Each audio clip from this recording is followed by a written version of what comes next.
Okay, hello everybody. Welcome to Inspiration 44. Today is November 14th. I am your host, Stacy Harp. Please follow me at Twitter at the number 44 Inspiration. Okay, so today's title is Facing Fears. Okay, all morning. I woke up this morning literally like full of anxiety because in probably 13 days or something like that, I am going to be jumping into a car and driving away from the only place I've ever lived.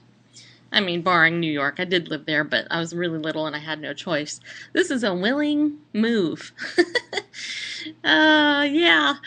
And so I'm going to be jumping in a car with my animals, moving my life out of a state that I've lived in my whole life, practically, since I was 7 years old.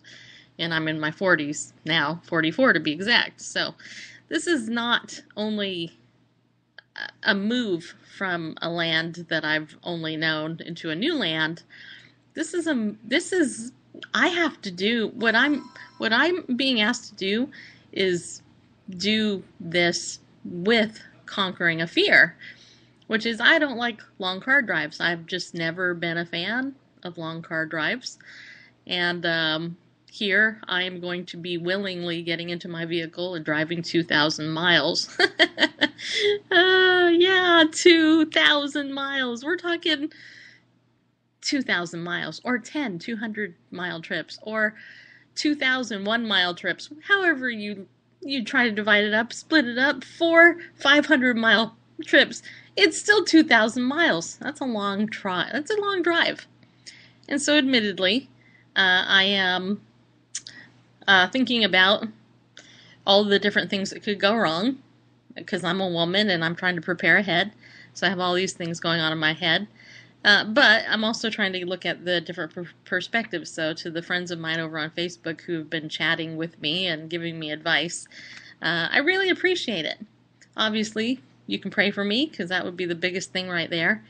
My husband tells me that it's going to be fine, and that as soon as I'm on the road, everything will be fine. That right now what I'm experiencing is anticipatory anxiety, obviously, because I don't know what's going to happen.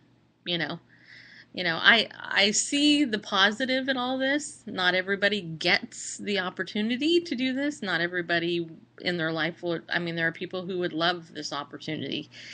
And so I'm thankful for the opportunity that I have. It's an opportunity. It's definitely a growth opportunity. So the question is, how do you face your fear? Because a lot of people run away from their fear. And I would say that probably the overwhelming majority of issues that most people have is fear-related in some way, right? So what I am doing is I am doing what psychologists refer to as cognitive behavioral therapy in my head. So I'm telling myself the good stuff and trying to focus on the different stuff as opposed to my fear.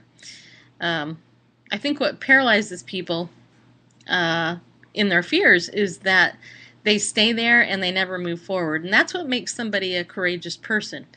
A courageous person is somebody who pushes through their fear despite their fear. And I've been told by a lot of people I'm courageous, so I guess I'm going to have to live up to that moniker and see how it goes. But the good news here also is that you all will be coming on this journey with me, because every day I will be still updating this from the road and letting you know what happened and how I fared and all this other stuff. So for today, it's just one of those days. Like I said, I woke up feeling a little bit overwhelmed. Oh my gosh, what am I getting myself into? But you know what? I know the Lord is with me, and I know that I can do all things through Christ who gives me strength. I know that God wouldn't be calling me to do this if He wasn't going to provide for me. He knows my fear more than anybody, and He's going to be with me the whole time. I do find comfort in that, but it's kind of like, I remember when I went to graduate school and we were given this notebook and it told us everything that we had to do in order to get our master's degree. And I looked at that the first day of class and I'm like, oh my gosh, there's no way I'm going to get through all this. But I did. I got through it. And so guess what? You're going to get through whatever you're going through. I'm going to get through this. And then we're going to look back and go, really? Was that all that was? So, anyway, that's what I'm thinking anyway. I'm hoping. So, hey, if you have any issues with fear, how do you face your fear? That's what I want to know. Leave me a comment, and I'll talk to you tomorrow right here on Inspiration 44, where being real is what it's all about.